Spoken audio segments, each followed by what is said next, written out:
Escuta, Israel, o Senhor é nosso Deus, o Senhor é um. Amarás o Senhor teu Deus de todo o teu coração, de toda a tua alma e com toda a tua força. Estejam no teu coração estas palavras que hoje te ordeno. Tu as repetirás a teus filhos, dela falarás quando estiveres sentado em tua casa ou andando a caminho, quando te deitares ou te levantares. Deuteronômio, capítulo 6, versículo de 4 a 7. Saudações, meu querido, minha querida. Nós chegamos com esse vídeo até você para dar uma pequena introdução aos livros que compõem aquilo que nós chamamos nas nossas Bíblias modernas de Pentateuco e que na Bíblia hebraica é chamada de Torá, a lei. A lei porque constitui a fundamentação do povo de Deus. É claro que todo o Antigo Testamento ele tem 613 leis, mas aqui no Pentateuco, que são os 5 livros, Gênesis, Êxodo, Levítico, Número e Deuteronômio, ele conta a história, os fundamentos desta caminhada do povo e desta aliança, em que Deus, fazendo aliança com o seu povo, ele toma a iniciativa própria. E ele diz, eu sou o teu Deus e tu serás o meu povo. Então, assim, nós temos tais livros, os livros das origens do povo de Deus. E sobre cada um deles gostaríamos de tecer algumas palavras, algumas reflexões de introdução, para que nós pudéssemos compreender um pouco tanto a questão de autoria, como a questão de contexto e dos conteúdos aí presentes. Um pequeno resumo. E para isso eu estou utilizando a introdução da Bíblia da CNBB na sua nova tradução. Vejamos. O primeiro livro, que é o livro do Gênesis, diz o seguinte. O nome Gênesis vem da antiga tradição grega, Septuaginta, e significa origem do mundo e da humanidade. Na Bíblia hebraica é chamada pela palavra inicial Bereshit, no princípio. É também chamado de primeiro livro de Moisés, por encabeçar o Pentateuco, que tem como tema central a instrução da Torá por Moisés, e teve sua redação concluída por volta de 400 a.C. Gênesis não deve ser lido como um livro de história ou de ciência natural. Como abertura da Torá, ele é uma instrução para a vida em forma narrativa, ou seja, história da salvação. Ou seja, quando nós vamos ao livro do Gênesis, o que é que nós encontramos? Nós encontramos histórias que são histórias fundantes de um povo, que conta a experiência de um povo, da sua fé, que conta os seus conflitos, que fala de suas certezas, que fala da sua esperança. Assim nós temos o livro do Gênesis. E o livro do Gênesis ele está organizado em 2 grandes partes, do capítulo 1 ao capítulo 11 e do capítulo 12 ao capítulo 50. Sendo que do capítulo 12 ao 50 nós temos 3 seções. Nós temos do capítulo 12 ao capítulo 25 a história do patriarca Abraão, da matriarca Sara. Do capítulo 25, versículo 19 até o capítulo 36, nós temos a história de Isaac, de Jacó, de Lia, de Raquel, de Pala, de Zelfa. E do capítulo 37 até o capítulo 50, nós temos a história de José do Egito. Na primeira parte do seu capítulo 1 a 11, nós temos ali no capítulo 1 a criação do mundo, que é um grande hino feito pelos sacerdotes no período do exílio da Babilônica.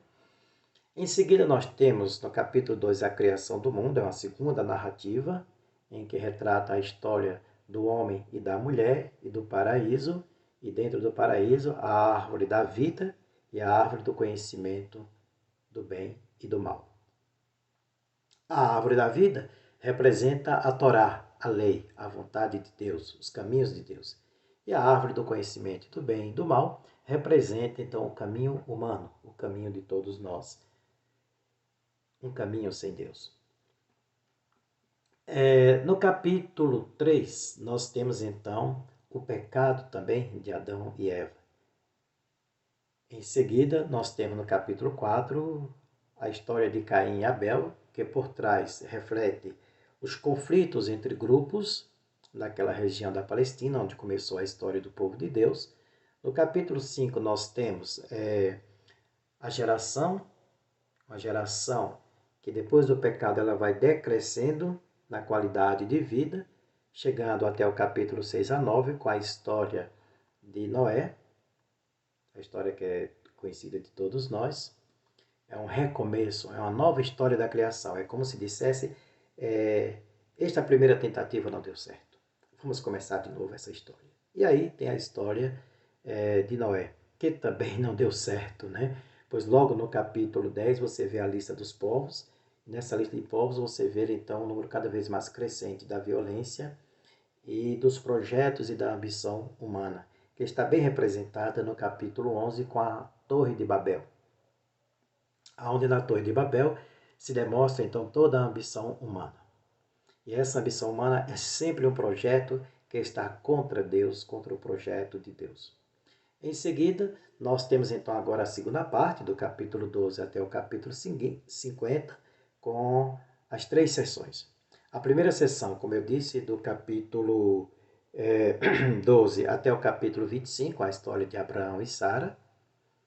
É uma história vocacional, e onde ele percorre todo o território de Canaã, parando nos locais mais importantes, onde há santuários, porque por trás tem toda uma lógica, tem todo um contexto para fundamentar do porquê aquela terra pertence ao povo que lá na frente está sendo libertado do exílio babilônico e trazido para a terra por Ciro. Em seguida, nós temos do capítulo 25 ao 36 a história de Jacó e aí a história de Isaac, com Raquel, Lia, Bala e Zelfa. São histórias de grupos em que retrata a vida familiar, em que retrata também a história do povo enquanto uma história de conflito, uma história que também tem uma experiência de aliança com Deus e continuidade da história da salvação. Em seguida, nós temos o livro do capítulo 37 ao capítulo 50, que conta a história de José, aonde o povo vai chegar por sua vez às terras do Egito, e onde ali vai crescer como povo e será escravizado. E depois de um certo tempo, esse povo luta pela sua libertação. Então isso é um pouco, em geral, a história do livro do Gênesis. Em seguida nós temos o livro do Êxodo. O livro do Êxodo é o segundo livro do Pentateuco, seu nome vem da tradução grega e significa a saída dos filhos de Israel lá do Egito. Na Bíblia hebraica chama-se Shemot, segundo o termo inicial, né, os nomes, narrando a libertação dos israelitas da escravidão do Egito e o dom da lei, a Torá, através de Moisés. E é a continuação do Gênesis e alimenta-se das mesmas tradições literárias que foram recolhidas no século V. A libertação da escravidão e o dom da lei estão intimamente interligados no quadro da aliança do Sinai. Então nós vimos também aí que o livro do Êxodo retrata a escravidão do povo no Egito, e quando o povo sai do Egito, anda pelo deserto. Depois do deserto, o povo chega à margem da cidade de Jericó e atravessa o Jordão para entrar na terra prometida. E aí o que é que nós temos? Nós temos o seguinte também, nós temos aí algumas partes, algumas divisões no livro do Êxodo. No capítulo 1 até o capítulo 20, nós temos ali então a história do povo que está escravo, tem as pragas do Egito, o pessoal atravessa o Mar Vermelho, anda 40 anos, anda pelo deserto, tem fome, tem sede, são os primeiros problemas que aparecem. E esse povo chega então ao Monte Sinai. E no Monte Sinai é feita a aliança com Deus. E ali acontece a entrega dos 10 mandamentos. Em seguida, esse povo caminha durante 40 anos no deserto, onde haverá conflitos de diversas ordens. Conflitos aonde vai ajudar o povo a sair da segurança que eles tinham no Egito e a aprender a caminhar com as próprias pernas. Então, é uma caminhada pedagógica, uma caminhada em que as pessoas vão desconstruindo tudo o que eles entendem como povo, que ele entende como liberdade, que ele entende como vida, para reconstruir, para reconquistar a libertação, para reconquistar a sua liberdade. E aí nós temos do capítulo 1 até o capítulo 15, a libertação do povo e se preparando para a lei. Do capítulo 15 até o capítulo 18, nós temos o povo então caminhando junto ao Mar Vermelho.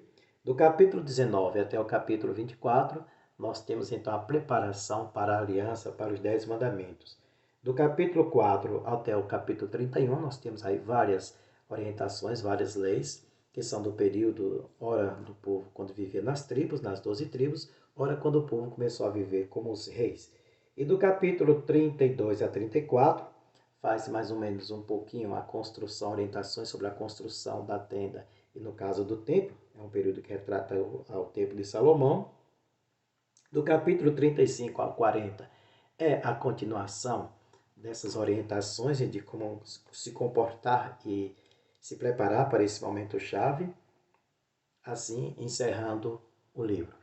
Um momento muito forte que nós percebemos no livro do Êxodo é, sobretudo, o capítulo 3, onde tem a revelação do nome de Deus, que se diz que ele é Javé, aquele que está presente, aquele que caminha com o povo, aquele que escuta a voz do oprimido, aquele que desce de sua glória e que organiza o povo num processo de libertação.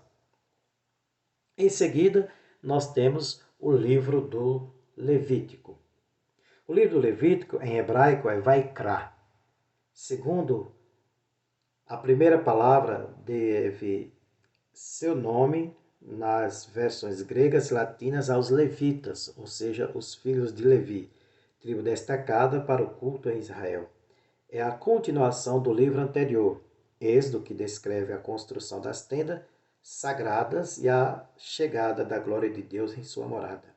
Levítico apresenta as instruções para o culto na morada de Deus, tanto a tenda do Êxodo como mais tarde o templo de Jerusalém.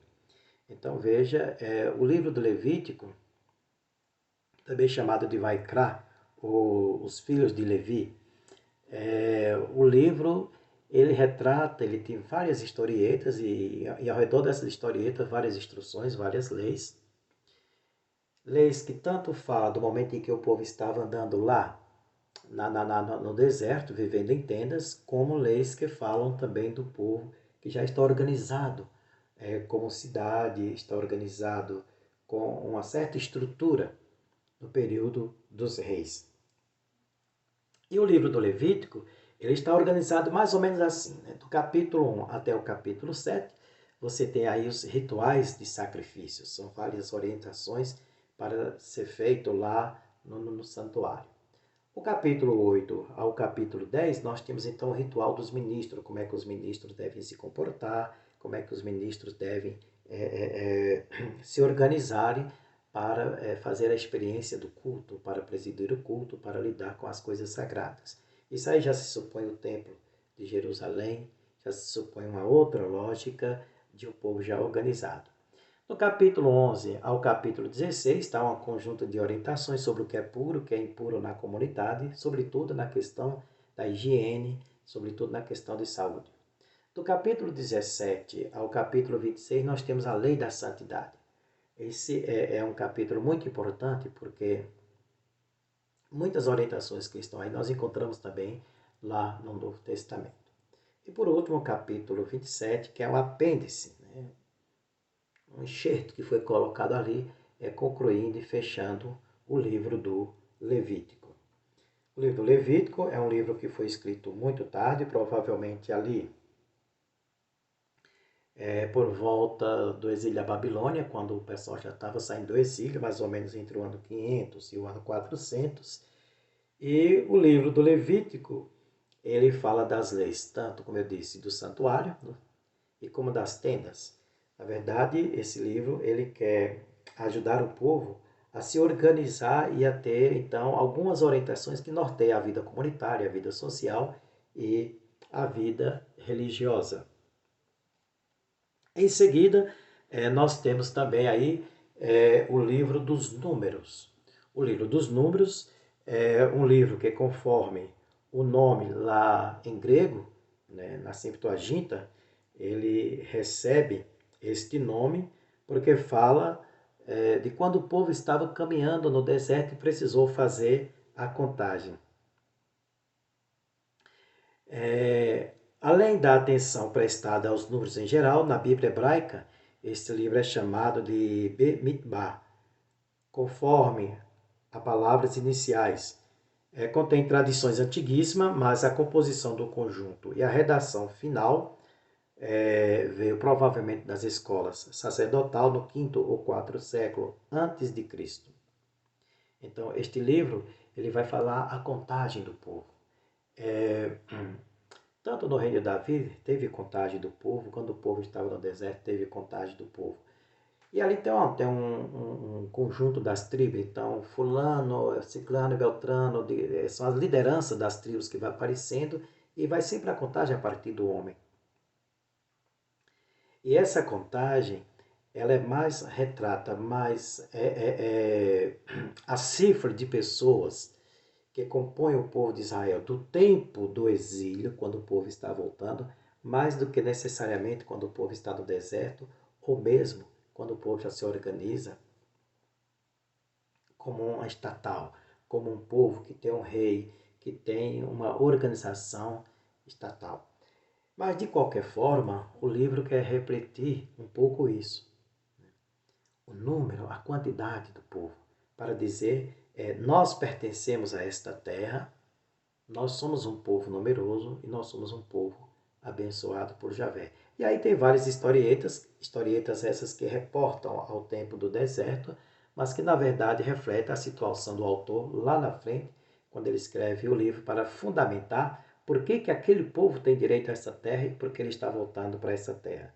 A mesma coisa acontece também com os outros livros, Gênesis, Êxodo e o Levítico, quando ele trata dos assuntos que aí nós já comentamos. O livro dos Números, ele está do capítulo 1, ele tem a preparação para entrar da partida do Sinai, para caminhar à frente, né, até chegar em Cádiz. Depois de Cádiz, eles então têm as histórias que eles vão vivenciando pouco a pouco nos desertos, como a gente vê até chegar de Cádiz a Moabe.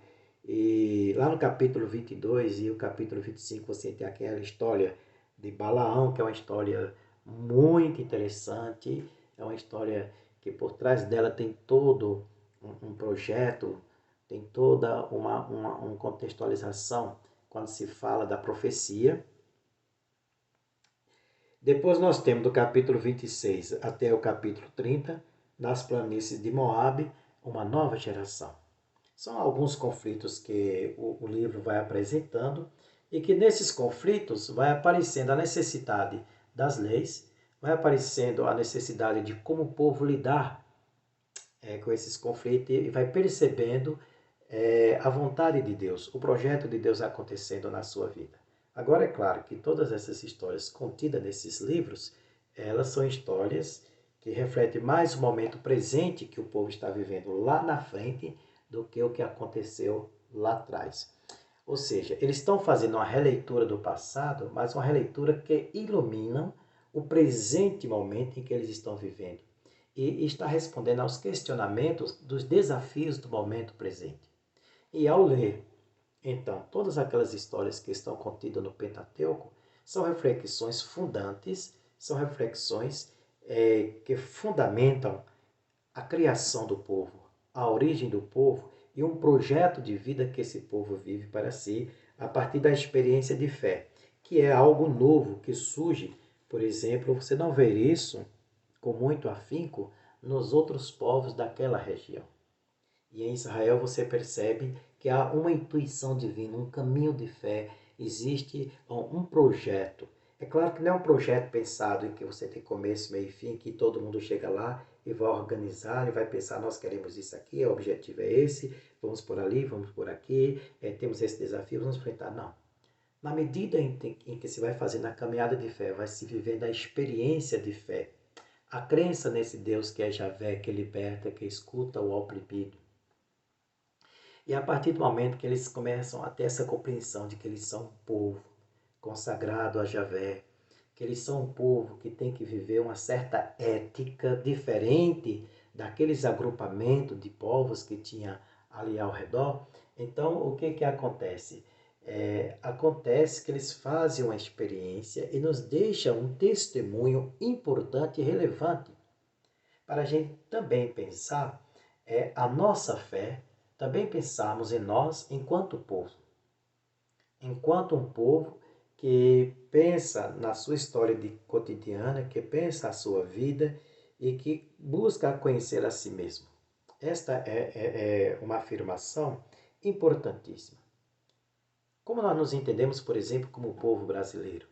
O que é que nos une? O que é que nos fundamenta como povo? Que projeto de nação nós temos e nós queremos construir? São perguntas fundamentais que nós encontramos aqui dentro ao meditarmos estes livros que compõem o Pentateuco. E por último, o quinto livro, o Deuteronômio. O nome do Deuteronômio provém da tradução grega Septuaginta, que entendeu a expressão uma cópia desta lei em Deuteronômio capítulo 17, versículo 18, como sendo segunda lei, Deuteronomos. E isso não é desprovido de verdade, pois o livro relata a segunda promulgação da lei nas planícies de Moabe, onde o povo se encontra desde o fim do livro anterior. Na Bíblia hebraica, o livro é chamado pela primeira palavra Debarim. Deuteronômio repete em parte materiais narrativos e legislativos presentes nos livros anteriores do Pentateuco. Não parece depender, porém, diretamente das fontes javistas, eloístas e sacerdotal, que são fontes que, segundo a ciência, foram pequenas escolas que ajudaram na composição destes livros. Ou seja, o livro do Deuteronômio é um livro que repete um pouco as histórias anteriores, mas ele está organizado em alguns discursos, na verdade, 3 discursos. Nós temos aí o capítulo 1 até o capítulo 4, com o primeiro discurso, que é uma retrospectiva da história do povo de Deus. Depois nós temos o segundo discurso, que é a promulgação da lei, que vai do capítulo 4 até o capítulo 11, com um prólogo, e aí tem toda uma reflexão. Depois o capítulo 12 até o capítulo 26, que é chamado o Código Deuteronômico, porque ali está organizada as leis, as cópias das leis que foi achado, sobretudo no período do reinado de Ezequias e de Joaquim. E depois nós temos o terceiro discurso do capítulo 28 até o capítulo 30, que é a exortação à fidelidade, e o capítulo 31 a 34, que fala da despedida e da morte de Moisés. É uma narrativa que conta a morte de Moisés. Então, isso é um pouco o que está no livro do Deuteronômio, que nós podemos, nas nossas Bíblias, averiguar também nas suas introduções e notas. Então, pessoal, essas poucas palavras que nós temos a dizer sobre esses 5 livros da Bíblia, que são chamados de Pentateuco, e que na Bíblia hebraica é chamada de Torá, a lei. O Pentateuco, ele é um conjunto de livros, como eu disse, que nos questiona sobre a origem do povo, a origem dos principais elementos que compõem a fé cristã, como, por exemplo, a origem do homem, a origem do pecado, a origem do povo de Deus, a aliança com Deus, que fala da constituição de um povo enquanto essa fidelidade a Deus e a fidelidade de Deus para com este povo. E a gente se coloca nesse caminho porque nós somos o segundo povo de Deus, nascidos a partir da pregação de Jesus e dos apóstolos. nós damos continuidade a este povo e, a partir da história desse povo, também nos questionamos sobre a nossa própria história e qual o nosso lugar na história da humanidade, qual o nosso lugar no mundo. O que nós queremos? E como cristãos, nós olhamos para a Torá, para o Pentateuco, a partir da experiência de Jesus, a partir da experiência das primeiras comunidades cristãs e dos apóstolos. E aí nós encontramos também os fundamentos da nossa fé. Fundamento esse que, por exemplo, muitos desses textos e da reflexão dessas histórias, nós encontramos sobretudo nas cartas de São Paulo. A carta aos Romanos, a carta aos Gálatas, a carta aos Coríntios, a carta a Filipenses e as demais outras cartas que nós encontramos no Novo Testamento. Ficamos por aqui. Pedimos a você que deixe aí o seu likezinho, o seu joinha, que curtiu o nosso vídeo, pois fazemos com muito carinho para você.